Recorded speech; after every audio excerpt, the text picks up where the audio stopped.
ആറ്റുകാൽ പൊങ്കാലയ്ക്ക് എത്തിയവർക്ക് പാളയം ജുമാ മസ്ജിദ് പ്രത്യേക പന്തലൊരുക്കി ഒരു വിശ്രമ കേന്ദ്രമൊക്കെ ഒരുക്കി. ഇത് നമ്മൾ നേരത്തെ കുറച്ച്, അതായത് അന്ന് അവിടെ അങ്ങനെ ഒരു സൗകര്യം ഒരുക്കുന്നു എന്നുള്ള രീതിയിലുള്ള ചില വാർത്തകൾ വന്നപ്പോൾ തന്നെ ഇതാണ് യഥാർത്ഥ കേരള സ്റ്റോറി, അല്ലെങ്കിൽ ഇതാണ് നമ്മുടെ കേരളത്തിൽ നടക്കുന്ന കാര്യങ്ങൾ എന്ന് പറഞ്ഞ് നമ്മളൊക്കെ അഭിമാനം കൊണ്ടൊരു സംഭവമാണ്. നമുക്ക് ഭയങ്കര ഒരു പ്രൗഡ് മൂമെൻ്റ് ആയിരുന്നു. അപ്പം പക്ഷെ നമ്മുടെ ശശികല പറയുന്നത് ഇതല്ല മതേതരത്വം എന്നാണ് ശശികല പറയുന്നത്. ശശികല പറയുന്നത് ഇതൊക്കെ റീച്ചിന് വേണ്ടിയിട്ടും സോഷ്യൽ മീഡിയയിൽ കുറച്ച് എന്താ പറയുന്നത് വൈറലാകാൻ വേണ്ടിയിട്ടും ചെയ്ത് കാട്ടിക്കൂട്ടുന്നതാണ്, ഇതല്ല മതേതരത്വം എന്നാണ് ശശികല പറയുന്നത്. അപ്പോൾ ഈ ശശികല മനസ്സിലാക്കി വെച്ചേക്കുന്ന മതേതരത്വം എന്ന് പറയുന്നത് എന്താണ് ശരിക്കും? ശശികലയെ സംബന്ധിച്ചിടത്തോളം മതേതരത്വം എന്ന് പറയുന്ന വാക്ക് ഉച്ചരിച്ചു കഴിഞ്ഞാൽ 10 തവണ തുമ്മും. കാരണം എന്ന് വെച്ചാൽ അത്രത്തോളം അലർജിയാണ് ഈ മതേതരത്വം എന്ന് ശശികല കേൾക്കുന്നത് തന്നെ. അവർക്കെപ്പോഴും ഈ ഒരു ഹിന്ദു വർഗീയ അജണ്ടകൾ ഇങ്ങനെ ഉയർത്തിപ്പിടിച്ചുകൊണ്ട് നടക്കുന്നതാണ് അവർക്കിഷ്ടം.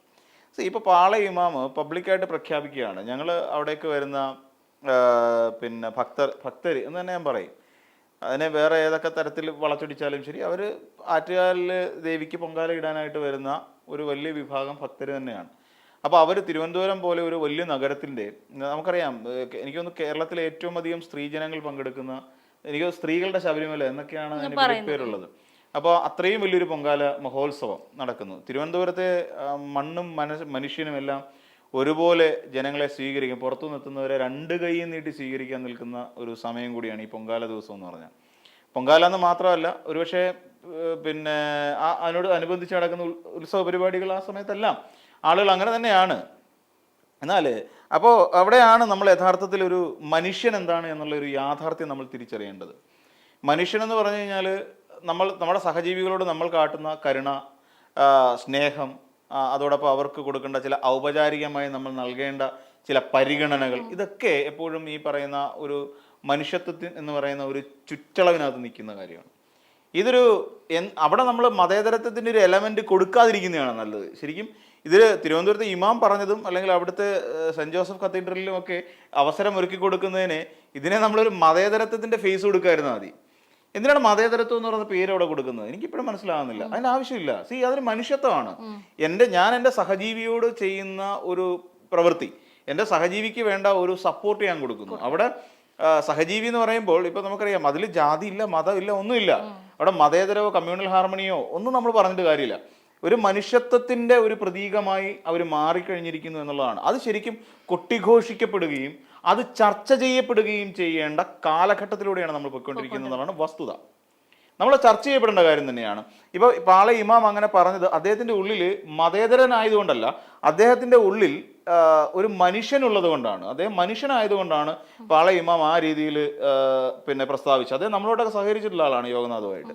അപ്പം അങ്ങനെ അദ്ദേഹം അത്രത്തോളം ഉള്ളിൽ നല്ല മനസ്സുള്ള മനുഷ്യത്വമുള്ള ഒരു വ്യക്തി ആയതുകൊണ്ടാണ് അദ്ദേഹം അങ്ങനെ ഒരു അവർക്ക് ക്ഷീണിച്ചിരിക്കുന്നവർക്ക് വെള്ളം കൊടുക്കണം, അവിടെ പോയിട്ട് ക്ഷീണിച്ച് വെയിൽ കൊണ്ട് ക്ഷീണിച്ചിരിക്കുന്നവരോടൊക്കെ ചെന്നിട്ട് അവിടെ ഭഗവത്ഗീത വായിച്ചിട്ട് കാര്യമൊന്നുമില്ല.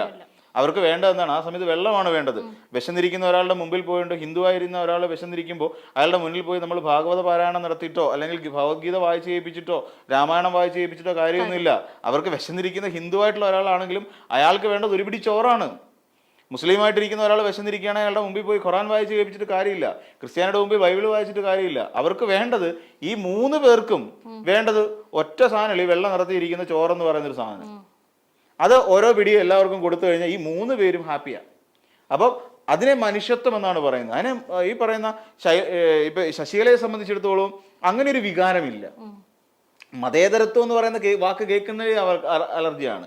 മതേതരത്വം എന്ന് പറയുന്ന വാക്ക് എന്ന് പറയുന്നത് മനുഷ്യത്വത്തിൻ്റെ ഒരു ഇപ്പോഴത്തെ ഒരു വകഭേദമായിട്ട്, ഒരു ജസ്റ്റ് ഒരു വകഭേദം അല്ലാതെ അതിനപ്പുറത്തേക്ക് മനുഷ്യത്വം മതേതരത്വമാണ് എന്ന് നമ്മൾ കരുതരുത്. അപ്പോൾ അതുപോലും ഉൾക്കൊള്ളാൻ കഴിയാത്ത ഒരാളാണ്. അപ്പോൾ സ്വാഭാവികമായിട്ട് പറഞ്ഞാൽ ശശികലയെ സംബന്ധിച്ചിടത്തോളം മനുഷ്യത്വം എന്ന് പറയുന്ന ഒരു വികാരമേ തൊട്ട് തീർച്ചിട്ടില്ല. മനസ്സിലായില്ലേ? ഈ കാട്ടിക്കൂട്ടലുകളെല്ലാം നടത്തിക്കൊണ്ടിരിക്കുന്നത് പിന്നെ സോഷ്യൽ മീഡിയയിൽ വൈറലാകാൻ വേണ്ടിയിട്ടാണ്. എത്ര മ്ലേച്ഛമായ, അന്ന് തന്നെ ആ വാക്കാൻ ഉപയോഗിക്കേണ്ടി വരും, എത്ര മ്ലേച്ഛമായ ഒരു പരാമർശം അത്. മാധ്യമങ്ങൾക്ക് മുൻപിൽ പ്രദർശിപ്പിക്കാനും സോഷ്യൽ മീഡിയയിൽ വൈറലാകാനും വേണ്ടിയിട്ടാണ് ഇങ്ങനെയുള്ള കാര്യങ്ങളൊക്കെ ചെയ്തു കൂട്ടുന്നതെന്നാണ് പറയുന്നത്. ഈ ശരിക്കും പൊങ്കാല എന്ന് പറയുന്ന ഉത്സവം തുടങ്ങിയിട്ട് എത്ര കാലമായിട്ടുണ്ടാവും? ചിരപുരാതനമായ ഒരു ഉത്സവമാണ്. അതിൻ്റെ ഇത്ര കാലം മുമ്പ് എന്ന് നമുക്ക് കാലഗണന ഒരു പറയാൻ പറ്റില്ല. ഒരു 500 കൊല്ലത്തിന് മുമ്പോ 100 കൊല്ലത്തിന് മുമ്പോ എന്നൊന്നൊരു കാലഗണന കൃത്യമായിട്ട് പറയാൻ പറ്റില്ല. അല്ല 1832 ആരംഭിച്ചു എന്ന് നമുക്കൊരു കാലഗണന ഇതുവരെ ഇല്ല. അല്ലെങ്കിൽ ഒരുപക്ഷെ അതിൻ്റെ ചരിത്രത്തിൽ എവിടെയെങ്കിലും കാണുമായിരിക്കും, ഇത്ര വർഷത്തിന് മുമ്പ് നമ്മൾ ആരംഭിച്ചു എന്ന് പറയുന്നൊരു ഉണ്ടാവുമായിരിക്കും. പക്ഷേ ഈ സോഷ്യൽ മീഡിയ വന്നിട്ട് എത്ര കാലമായിട്ടുണ്ടാവും? സോഷ്യൽ മീഡിയ വന്നിട്ട് കൂടി വന്നാൽ ഒരു 10-25 വർഷം നമുക്ക് പിന്നിലേക്ക് നമുക്ക് അത്രയും ഇല്ല എന്നാണ് എനിക്ക് തോന്നുന്നത്. എനിക്കൊന്ന് ഫേസ്ബുക്ക് ഒക്കെ വരുന്ന ഒരു സമയം 2006-2007 കാലഘട്ടമാണ്. അപ്പോൾ ഒരു പിന്നെ ആ ഒരു 20 വർഷത്തിന് മുൻപ് അതിനപ്പുറത്തേക്ക് സോഷ്യൽ മീഡിയ എന്ന് ഇത്ര നമ്മുടെ കേരളത്തിൽ വ്യാപകമല്ലായിരുന്നു. അന്നൊക്കെ ഈ ഓർക്കുട്ട് എന്നൊക്കെ പറഞ്ഞിട്ടുള്ള സാധനങ്ങളൊക്കെ വന്ന് ആ ഓർക്കുട്ടിൻ്റെ അറ്റം പിടിച്ചിട്ടാണ് പിന്നെ ഈ ഫേസ്ബുക്കിലേക്കൊക്കെ വരുന്നത്.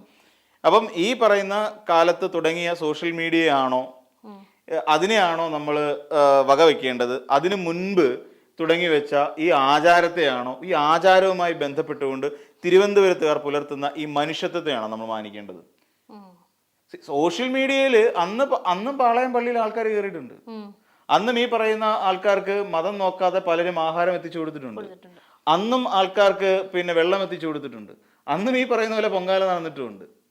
അതിന് ജാതിയോ മതമോ ഒന്നുമില്ല. നമ്മൾ ഇപ്പോൾ റോഡിൽ പൊങ്കാല ഇട്ടുകൊണ്ടിരിക്കുന്ന സമയത്ത് ആ റോഡിലൂടെ എത്രയധികം ആൾക്കാരെ നടന്നു പോകുന്നത് നമുക്ക് നോക്കിയേ കാണാം.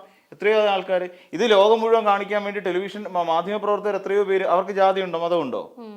എത്രയോ മാധ്യമപ്രവർത്തകർ അതിന്റെ പിന്നാലെ ഇറങ്ങുന്നു. അയാളുടെ പേര് ചിലപ്പം പിന്നെ സെബാസ്റ്റ്യൻ എന്നായിരിക്കാം, ചിലപ്പോൾ റഷീദ് എന്നായിരിക്കാം, ചിലപ്പോൾ കൃഷ്ണൻ എന്നായിരിക്കാം, ആരും ആകാം.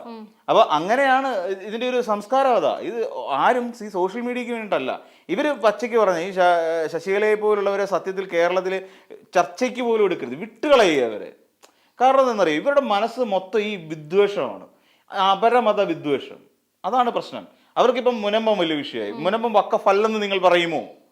ഇങ്ങനെയൊക്കെയാണോ ചോദിക്കേണ്ടത്? ഇവിടെ നടന്ന ഒരു പുണ്യപ്രവൃത്തിയല്ലേ, അല്ലെങ്കിൽ ഒരു പുണ്യ കർമ്മമല്ലേ അവിടെ നടന്നത്?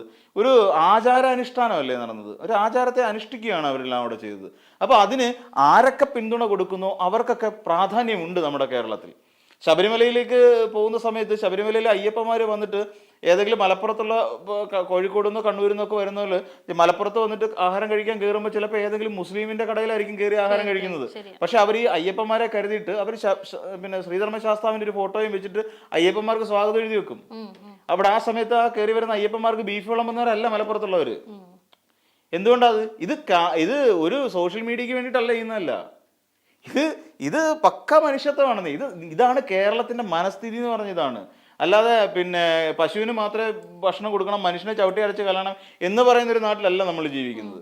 അപ്പൊ ഇതിനെയൊക്കെ വൈറലാകാൻ വേണ്ടി നടത്തുന്ന ശ്രമങ്ങളാണ് എന്ന് വിചാരിക്കുന്ന ഈ ശശികലയെ പോലുള്ള ഒരു ദുഷ്ട മനസ്ഥിതിയും, സത്യം പറഞ്ഞ ഇങ്ങനെയുള്ള ഒരു 10 എണ്ണം ഉണ്ടെന്നുണ്ടല്ലോ, നമ്മുടെ ഈ നാട് വെണ്ണീറായി പോകും.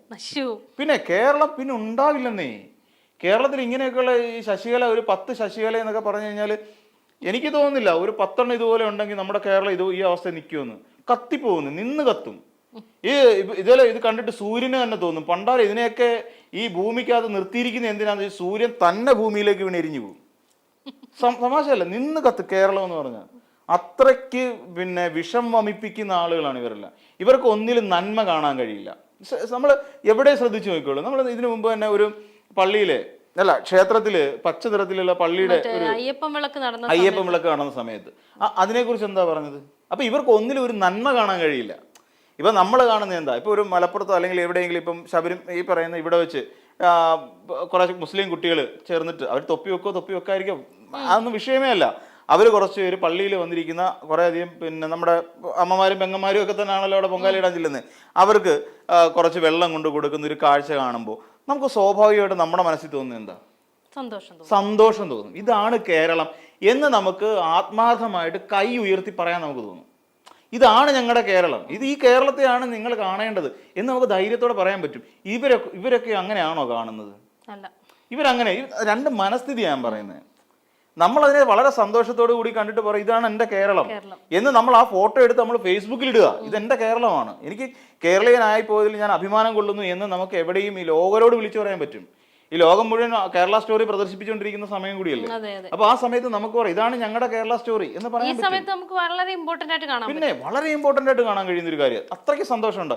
ഇവരൊക്കെ കാണുന്നത് വേറെ തലത്തിലാണ്. ഇതാണ് ഈ ചാണകം തലയിൽ കൊണ്ടു നടക്കുക, അല്ലെങ്കിൽ ചാണകവും വിഷവും കൂടെ ഇങ്ങനെ മിക്സപ്പ് ചെയ്ത് തലയിൽ കൊണ്ടു നടക്കുന്നവരും യഥാർത്ഥ കേരളത്തിലെ മനുഷ്യരും തമ്മിലുള്ള വ്യത്യാസം നമ്മൾ ഈ ശശികലയുടെ ഈ ഒരു ഒറ്റ പോസ്റ്റിൽ നിന്ന് നമ്മൾ മനസ്സിലാക്കാൻ പറ്റുന്ന കാര്യം അതാണ്.